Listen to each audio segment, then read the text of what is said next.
Hey my friends, this is Daniel Alley, and you know who I am, but today I have a very special guest named Victor Antonio.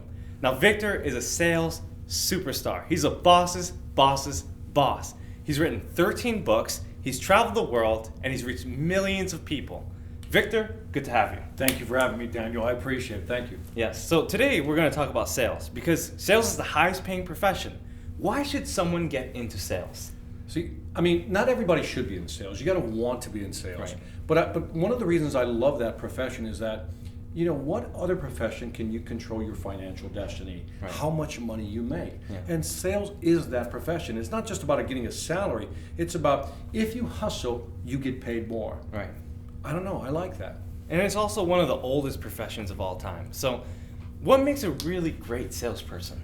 I think there's a lot of things that make a great salesperson. And you know, one of the things I always tell people is that it's not so much about loving the product. Right. You have to love what it does for your customer. Now that's big, Daniel, because too often people say, well, you know, there's nothing I love to sell. Yeah. It has nothing to do with you. Right. It has everything to do with what your customer wants and how you can help them. Right. When you look at businesses, for example, if I'm selling a product to a business, businesses only care about three things, Daniel.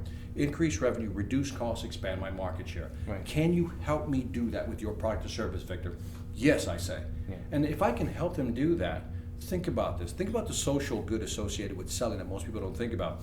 If I help a company grow, because I sell you a product or service, right? Yeah. Your company grows, well, you employ 100 people, Of course. right? 100 people have 100 families. Right. So the fact that you're growing, I helped you and your 100 people. Right. But the value exchange here is that I sold you a product. My company made a little profit, value for value. Right. Now we employ 100 people, which means we helped 100 families. Right. See, there is a social good in selling that most Yeah. people don't see. Right. And everything is sold. Everything. I mean, this couch, this hotel, we're in the Ritz-Carlton, by the way, in Atlanta, Georgia. Our suits, everything that you buy, everything that you see has been sold. Nothing moves without a sale. Right. Now, you've gotten into sales quite a while ago, and you're originally an engineer. How do you make that transition? What got you into sales? So I started out as an engineer. So I tell the story that when I got into engineering, I did it for the money. Like Right. most of us, you know, we do it for the money. So my family's originally from Puerto Rico. And so when they moved to the U.S. in the late 50s, we were poor. We lived near the inner city of Chicago, near the Cabrini Green housing projects, Humboldt Park area. Right. And so we were poor. You know, food stamps, government cheese, powdered milk. Right. Mother said, go to college. I'll give you the short version here, Daniel. Yeah. She said, go to college. And then I said, what makes a lot of money? Engineer. So I became an electrical engineer. Right. 3 years into the gig, I hate it. And I'm sure people who are watching this can relate. They do something for the money, they get into it, they make a little money, the money lasts for a while. Right. It's like a little placebo, it feels good. Yes. But then after a while, the reality of what you're doing is, I don't like this. Yeah. And so there was something here, and I'll call it a quiet discontent. Yeah. And the quiet discontent is when you know you're not aligned with what you should be doing. Exactly. And so I searched around, I did different things, but when I found sales, it's like, boom, I hit the hyper pad. That was like something that was very natural for me. Right.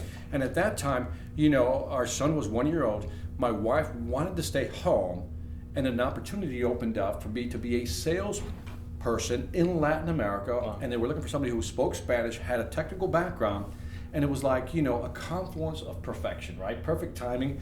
And then when I got into sales, I had a great mentor, and he taught me how to sell, and I haven't looked back since. Right. And guys, you need a mentor if you want to learn how to sell. I mean, no one can really succeed at the highest level without having someone to guide them and direct them and teach them the basics, the fundamentals, but also the specific skills. Sales, I always tell you guys, if you want to become a millionaire, if you want to be wealthy, you need to learn how to sell. Every single person that becomes rich knows how to sell. They sell themselves, they sell their products, they sell their services. So guys, learn how to sell. Victor, tell me, what happens when a person gets into sales but feels like they may get rejected? Or maybe they go into sales and they think, you know what, it may not be as stable as I want it to be. You know, like they tell you, don't get into commissions because you might make $1,000 a month one time and then $10,000, you know, and it's inconsistent. What do you say about that? Well, first of all, you know, if you want stability and consistency, don't go into sales, right? Yeah. Because that's why we get paid the big bucks, if I can put it that way. Right. Because we're putting ourselves out there. Rejection is part of the game. We're going to lose deals. You know, if you want a steady salary, then go get a regular job. Yeah. That's that simple. If you want a steady salary, get a regular job. But if you want to go in sales and you want to make more money than most other people are making, that's where you have to be. But again, because you're risking, that's why you're getting the reward. Right. Risk, reward. no risk, no reward. If you have a set job, there's no risk there. Right. You got the salary. But sales is about risk and reward. But I'm telling you, anybody can learn how to sell. I don't care if you're an introvert or an extrovert, Right. you can learn how to sell. Right. And we're both a little introverted in our own ways. We call it ambivert, right? Because we're introverted, we like to be by ourselves, but we also like to be outside. So what do you tell people that are more introverted or ambiverted? What advice would you give them? Well, let's zoom back. So a couple of years ago, a guy by the name of Daniel Pink wrote a book called Drive. Yes. And in there, he talked about a study that was done by a guy, I think his name was Adam Grant. Right. And Adam Grant did this study where he studied salespeople. Right. And so group one, let's study on a scale of 1 to 10, introvert, extrovert. Boom, introverts over here, extroverts over here, and everything in the middle. And when they looked at the sales at the end of the month, so to speak, they saw this distribution curve that it wasn't about being an introvert, they didn't sell the most, or the extrovert, it was the ambivert. Somewhere between being an introvert and extrovert, that's where the sweet spot of selling is. Yeah. And why do you think that is? Well, let's think about it. If you're an extrovert, you're always talking. Yeah. You're not listening. Yeah. And a real salesperson knows how to listen for those clues to indicate how to sell them. An introvert doesn't talk much, which means they don't engage the customer enough to pull the information they need to be more effective at selling. Right. So you got to be able to listen, but also be able to ask those key questions. Right. And it's really important to ask the questions because, when you ask a question, you get to understand the psychology of the person you're dealing with, whether it's B2B or B2C sales, whatever kind of sales you're in, you get to understand exactly what the person wants, which allows you to make that decision, help them to understand exactly what they're purchasing and what kind of result they're going to achieve at the end. Isn't that right, Victor? You're dead on. The only thing I would add to that, just more clarification, because everything you said is spot on. This is something I learned a long time ago. I wish I came up with this statement. It wasn't mine, so I'm not taking credit for it. And that is, the average salesperson practices what to say. Yeah. The superior salesperson practices what to ask. Right. Now, that's powerful because too often we're taught, practice what you say. No, practice what to ask. Right. Because if we're asking the right questions, we're guiding the conversation to what? A conclusion we've already predetermined. Yes. In other words, if I want you to buy from me, all I have to do is ask you specific questions to see if you're the right customer for me. Exactly. See, and I think let's tie it back to rejection. The reason people get rejected many times is because they got the wrong candidate in front of them. Exactly. If you ask the right questions and you have the right candidate, Yes. you're more likely to get a yes than a no. Exactly. Yeah. And it's the same thing when you face any kind of rejection or any kind of, when people don't know how to make a decision, you can ask them and lead them into the sale. If someone says, I can't afford it, you say, well, Mr. Prospect, what exactly do you think this product is going to do for you? It's going to help you earn more money. You need a website. You need to invest in your business. You need to do these things.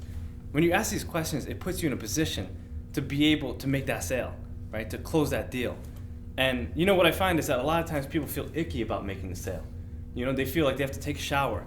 They feel like if they have to send out a contract or close a deal, that it's kind of a dirty thing to do. What would you say about people like that? Well, I think the people who feel icky about selling do not understand the value of what they're selling. Right. And when I say value, let's define it, because everybody says the word value, they toss it around like confetti, right? Yeah. And when you say value, this is what value means to me. Again, I am helping your business grow. Right. If I'm B2B, yes. Business to business. If I'm business to consumer, I'm helping you psychologically, physically, or financially. Right. If my product is doing that for you, then that is value I am providing. I don't feel icky about helping people. Right. So that's how I look at it. And too often I think people associate selling with selling you something you don't want. Right. That's selling. And that's not selling. No. That's basically manipulation. If I sell you something you don't want or don't need, that's not selling. That's manipulation. I'm not about that. Yeah. I'm about, I think you need this, and I know this can help you, but let me explain why. Right. And that's real selling. That's, when I sell you something you don't want, that's me taking a shortcut. That ABC, always be closing, right? That whole thing. Yeah. And I believe that if you have a persuasive argument, right. and you can show the value, all I got to do is nudge you. I don't even have to push you, man. I just got to just nudge you. Yeah. And sometimes people already know what they want. You just have to show them. You have to draw that picture in their mind because we think in images. For instance, I say the word elephant. What are you going to think of? An elephant, right? So if you take people down the sales process and show them what they're going to get, they're going to buy it. If you show them how good the car is going to be or how valuable life insurance is going to be once they get it, that provides them that assurance, that shows them that they're getting something of value. Victor, what is the most important thing that you can tell salespeople when they're starting out? Well, I think you just touched on something I think it's really important. Because I love what you just said. And that is when you're selling something to somebody, sometimes they don't know what they want. Right. And the real value of a great salesperson is to show you something in a way that you haven't thought about. Exactly. And you go, perspective, right? yeah, that's it. I shifted your perspective. I shifted your paradigm. I made you see something you didn't see. Right. I made you think about something you haven't thought about. Exactly. I gave you a piece of insight that says, I never looked at it that way. Yeah. Tell me more. That is selling. Yeah. When I can do that to somebody because they didn't think about it, you create that situational awareness. Right. Where they go, okay, you're actually helping me zoom out. Right. It's like, you know what they say, when you got your hand this close to a painting, you can't see it. Right. You got to step back from the painting to see the picture. Yeah. We as salespeople pull people back so they can see the whole painting. Exactly. Yeah. You take them on the mountaintop because a lot of times they're running into the trees, but you need to retreat to the mountaintop in the forest. Yep. See the whole picture, right? And guys, write that down. Situational awareness. Right. Right. Because you're providing a picture. When a husband and wife is at home and they're about to come buy a refrigerator or something, they go through a mental checklist of things that they want, things that they think that they need. But once they meet the salesperson who has more information that they could even think of, then they can be persuaded because that person brings those questions and even answers and provides them a solution. So I like the way you tied the marriage Yeah. piece in there because, sometimes, so I've been married 30 years, right? And so sometimes I can't see something. I don't have the situational awareness. Right. And my wife can go, hey, did you look at that? And I go, no, totally missed that. Yeah. Do you know what I mean? Of course. And that, sometimes that's why it's good actually, side note, to walk into a sales situation with a colleague. Right. Because as you're talking, this person can monitor, or Yes. as you're talking, I can monitor. I love that. So that yin and yang, the playing off each other, and the Yes. other person saw something you didn't. Like again, selling, like in personal life, like in professional life, two people that can work together well is all right. yeah, extremely complementary too. Yep. You want to work with people that kind of know you and understand what you need, and husband and wife combination Absolutely. is imperative to that. Speaking of that, you've been married for over 30 years. How much exactly? Almost 30 years now. So me and my wife have been together now 32 years. That's a long time. What's the secret to selling your wife, I guess you could say? I don't know. What is this? I get this question all the time. What is the secret to marriage? How do you Right. keep it going? And, there's a bunch of things you do because it's never one thing. There's no silver bullet. There's a lot of little things you do. Right. I think the biggest lesson I've learned is not to hold a grudge. Yes. When we disagree, we're like, no, I disagree with you, Daniel. And then you walk away, I disagree with you, Victor. Yeah, we won't And fight. No, We're and like ready to go. we come back later on and we're like, all right, where we at? Yeah. And there's this bending that has to happen on both sides. Exactly. Because there's a couple of times, I'll use our current house as an example. We looked at 10 to 15 houses, something like that. Right. First one we looked at, my wife said, this is the house. I'm like, that's not the house, right? So we looked at the other houses. And so I wanted a brand new house. This house was like 5-10 years old. My wife's like, no, that's the house you want. Right. And I'm like, no, I don't want that house. So we had to go back and revisit the house a few times, and we wound up buying that house. Right. And so I capitulated because I there was something about her conviction that Right. says, I think I see something you don't. Right. To this day, I am glad she picked that house. Right. Because the other houses we looked at are in places now that are just nightmarish. Right. In terms of traffic. course. So she saw something in the house that I didn't see. And that's where again, sometimes it's okay to let the other person have it their way. Yes. Do you know what I mean? Yeah, And I of think course. it's hard because from an egotistic standpoint, I want to be right. Yeah, And of especially course. if you're a guy, right? Yeah. I want to be right. Of course. And it's okay to let the other person be right and do it their way. Right, Let's right. try it your way. And there's situations where, people think that couples don't argue and the fact is that everyone can argue, right, as a couple. But the difference is that a successful couple is able to resolve the problem sooner. They don't hold the grudge for a whole week, like Victor is No. saying. They get over it in minutes. You know what? Let's talk. Let's try to work this out. What do you need? Okay, get me what I need. Let's work this thing out. Let's make a decision. Let's be happy. And I think that's really, I think that's the potion, I think the biggest thing for us also is that when we're disagreeing and it gets just a little heated, Right. which is really rare for us. It really is. It's really rare for us. We'll just walk away all right, you know what? Get back to it. Back to our neutral corners. Yeah. That type of thing, and it'll come back when we're in a cold state. If Right. you're in a hot state, anything can fly out of your mouth. Right. But if I were to, something's come to mind right now. Right. If I were to say what is the key to marriage, is that you have to detach your ego. Yes. That's it. I think that is the kernel Yeah. of a successful marriage. Yeah. I just came up with that right Yeah. now. And someone said, Yeah. someone once said, ego means edging God out. Right. You're edging out a greater purpose because you're focused on yourself. You're trying to get what you need, Yep. and you're trying to push away their needs Yep. because you can only think about yourself and only your needs. And Yes. guys, you have to focus on other people. You have to serve. You have to have that mentality that other people need exactly what you have.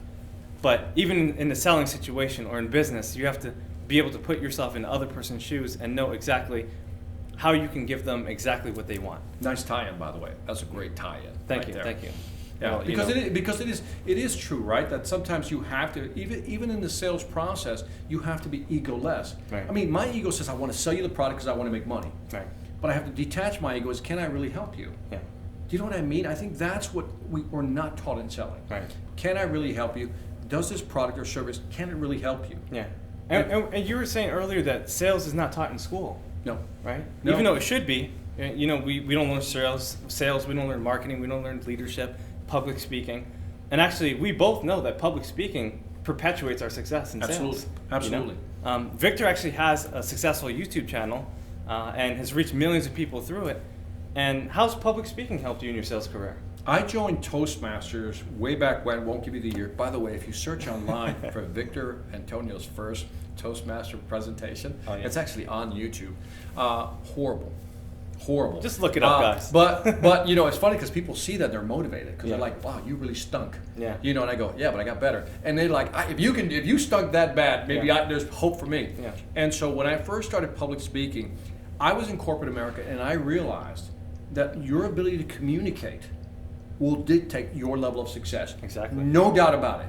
In every Listen way. to me, no doubt about it. Your ability to communicate effectively, your ideas, your thoughts, whatever you want to try to persuade somebody Yeah. on, ideas, goals, whatever it may be, Yeah. is tied to how you can do that. Exactly. And Toastmasters showed me how to do that. Yeah. And so I always push public speaking. Again, something as you mentioned, Right. is not taught in schools. Yeah. And also, guys, keep in mind that communication is not only interpersonal. It's not what you say to other people. It's what you say to yourself. It's what you say to others. It's what you say to the supernatural being, God or the universe, whatever you believe in. You communicate all the time. And we were talking about affirmations a little bit earlier, too. Because a lot of times, let's go back to sales. If someone is going door-to-door sales or they're selling cars and, you know, they're going through the process and they feel a little doubt in themselves, or maybe they face rejection or they're having a hard time, what do you think about affirmations and, you know, talking to yourself? Do you use affirmations? I personally don't use affirmations, but I'm going to tie this back to a pseudo-affirmation, if I Right. may. So many years ago, I read a book by Dr. Martin Seligman, University of Pennsylvania. It's a book called Learned Optimism. Right. And what he taught me was, by the way, he was the founder of positive psychology. Yeah. And to make a long story short, here's what he found out in these experiments, is that it's what we say to ourselves. Right. That determines our success, Yes. whether we're optimist or pessimist. He said the optimist, when something bad, rejection in Right. sales, happens to an optimist, he's like, that didn't go well. Yeah. Okay, how can I do that better? Because that just wasn't me. Right. I should have said this. Well, the Yeah. next one, I'll get the next one. Exactly. I'll just polish that up a little bit, say it this way, say it that way, and I'll bet you it'll work next time. Right. That's the optimist. The pessimist will go, you know what? I knew it. I'm horrible at selling. Right. I can't do this. Nobody in my family's ever been in sales. I knew this was a horrible job. Why did I do it? And that's that self-talk. Right. So I believe in affirmation is, to me, let's go back to awareness, almost Yeah. like mindfulness. You have to watch what you say to yourself. Right. Isn't that weird to say that? You You got to have to. watch what you say to yourself. Yeah. Because what you say to yourself is really how you really think. Right. And how you feel, too. Yes. Right? Because thoughts lead to feelings, which leads to actions, Yes. which leads to results. And I always believe that what you say to yourself is what others will say about you, too. If you think you're ugly, other people are going to think you're ugly because you're going to treat yourself like you're ugly. Right. But if you think you're strong and you're good looking, then you're going to treat yourself like a king or a queen. And you're going to step into that favor, right? You're going to step into that person that you really want to be. So, Victor, sales is the highest paying profession. Nothing moves without a sale. What is the number one tip? The number one tip you believe that salespeople need to know to be very successful, to make that $1 million mark? Prospecting. Prospecting. That's it. Tell You us know more. what? If you don't have people coming into your pipeline, Right. into your funnel, then you're not selling. Yeah. So I think, I was with Grant Cardone, as you know, so we did a 3-day boot camp, right? Right. And Grant said something. I don't know if it's his phrase. I don't think it's his phrase, but he said it. And when he said it, it really resonated. Maybe it's just the word he used. Right. He goes, if you're worried about sales, your pipeline is broken. Right. And I was like, that's kind of concise. Yeah. I really like that, right? Yeah, if you're worried about sales, your pipeline is broken. Yeah. The implication there is that if your pipeline is broken, means you're not doing something on the front end. Because if I had 100 people waiting at the door to talk to me, I'm not worried about rejection. Of course. Because I'll go next. Yeah. But if I only have 1 or 2 people waiting at the door for me, That's a problem. that's a problem. That's a big problem. And so prospecting is the biggest skill set that most salespeople fail at. Right. There was a study, I think it was done by CSO Insight, that says, and I think this year's number is going to be even lower, but on average, 51% of salespeople don't hit their number. 51, that means half That's don't tough. hit the number. And the numbers have been going down. Yeah. For the last maybe 3 to 5 years. Right. So less and less people are hitting their number. And again, part of it is they don't know how to prospect. Prospecting has changed, as you know. Being an internet superstar with your video that's over, 6 million views? Yeah. So you know that being out there. My TED Talk, by the way. His TED Talk, if you haven't seen it, check it out. It's an amazing talk. And again, congratulations. Thank you. And so you know that it is about prospecting, right?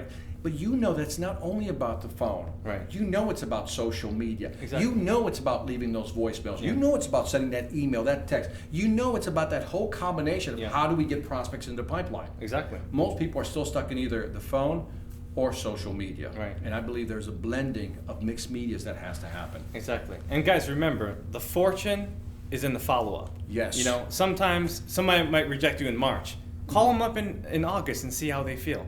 Things change, circumstances change, people change. And sometimes you might think they were rejecting you, but maybe it was your product or service, you know, or vice versa, right? So always consider other people's perspectives and also understand that we're always changing, right? People are always changing their minds, they're changing their hearts, and they change the way they feel about everything. I like what you said. If I could just add on to the follow-up, because it's not only if they said no and you have to follow up. Yes, we have to do that. Yes. But let me do the and on that one. And if somebody already bought from you, Yeah. let's go back and upsell them or cross-sell them something else. They're going to buy again. Right. All the time. And then how about, and again, referrals? Why don't we go back to those people who bought from us, or even if they didn't buy from us. Or testimonies. Yes, testimonials, anything to say, hey, who else might be interested? Yeah. Or if I use testimonials, how can I use that for marketing purposes? But in the follow-up, it's very fascinating. One study showed that 84% of clients are willing to give you a referral. Right. But less than 23% actually give it because most people don't ask for it. Yeah. And all you got to do is ask. Yeah, the fortune's in the follow-up. Yeah, ask. Yeah. You know, like for instance, let's say you sold a book. Ask somebody. They might even say, I loved your book. All right, would you mind leaving me a 5-star review? It's something so easy, right? There you go. Now, we're talking about selling in the entrepreneur space too. Mm-hmm.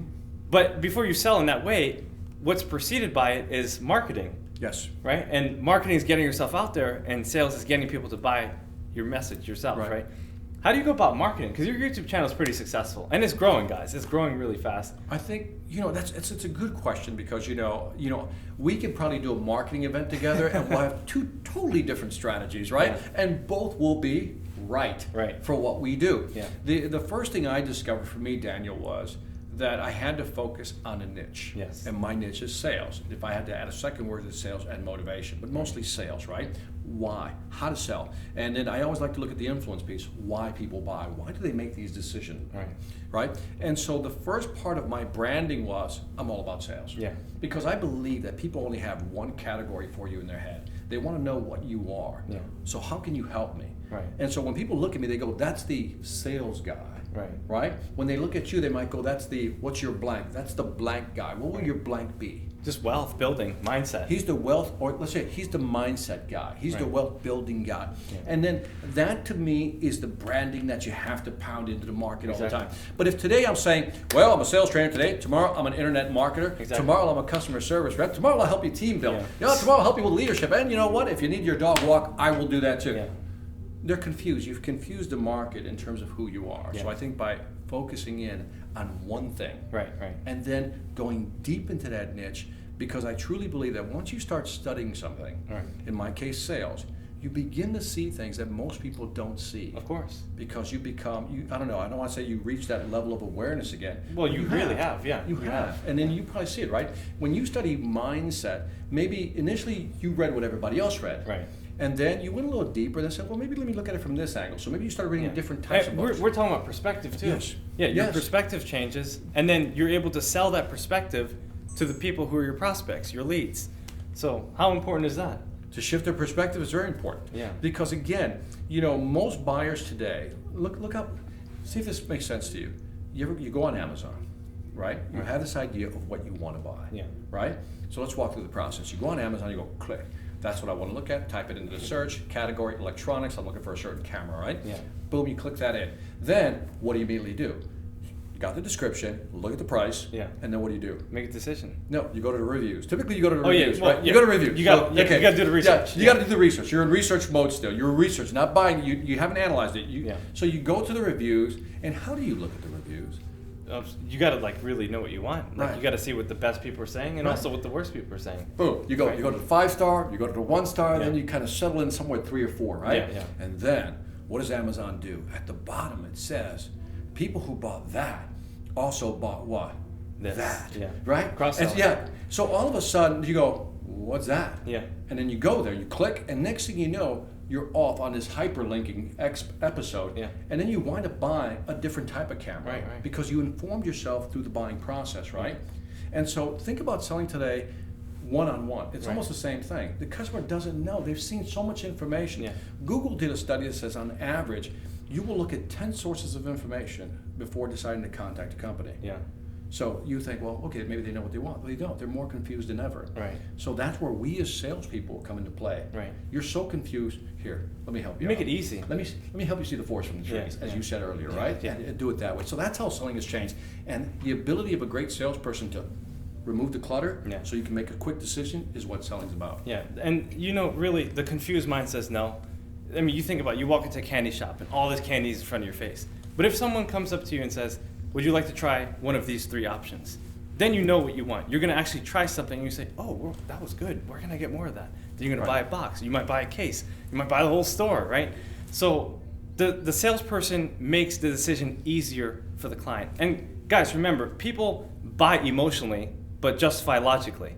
Right, they buy based on how they feel, right, and then they make a decision later, and they say, "Oh yeah, I made the right decision. Absolutely. I know exactly why," and then they enumerate the reasons. Isn't that true? That's absolutely right. A lot of it is based on an emotional level. It's funny because when you look at making a buy decision, it's like you swear it's all logical. Right. But at a certain level, and again, there are products that you have to be logical about. Exactly. If I'm buying a large network server that's going to serve all the United States, and I got, it's a very complex sale. Right. Yeah, you might want to argue that's more logical. But on a transactional sale, like a B2C sale, it's always more emotional than ever, right? Exactly. When you buy a car, when you buy a phone, when you buy clothes, it's all emotional first, then you rationalize it later. So you're dead on. Yeah. Victor, it's been such a good time. We can talk for years if you wanted to. And we might even do a second interview. Guys, leave some comments below. We talked about a lot of things, and we're going to clarify. I have the link in the description for his book, Sales Ex Machina, and also his channel will be linked up too. So guys, please subscribe to his channel. And Victor, any last words for those who are getting into sales or even mastering sales? Well, I think you and I are a perfect combination. Here's why. Yeah. I got the sales piece, but you got the mindset piece, right? Yeah. And I think without mindset, it doesn't good. I provide the skill set. Right. You provide the mindset. Without the mindset, the skill set doesn't work. Exactly. I can study all I want. Right. But if I don't have the right mindset, which is what you offer, Right.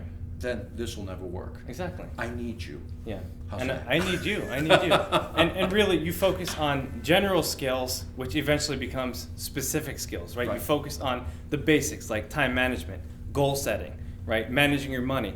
And then you become specific, branding, sales, marketing. And then you get really, really finite. You start doing networking things and you start learning how to dress. And that's really what it's all about. That's what success is about. Guys, it's been a really good time. And again, thank you, Victor. I appreciate you so much. Much love to you, brother. Thank you very much. All right. Appreciate it. Take care, guys. All right.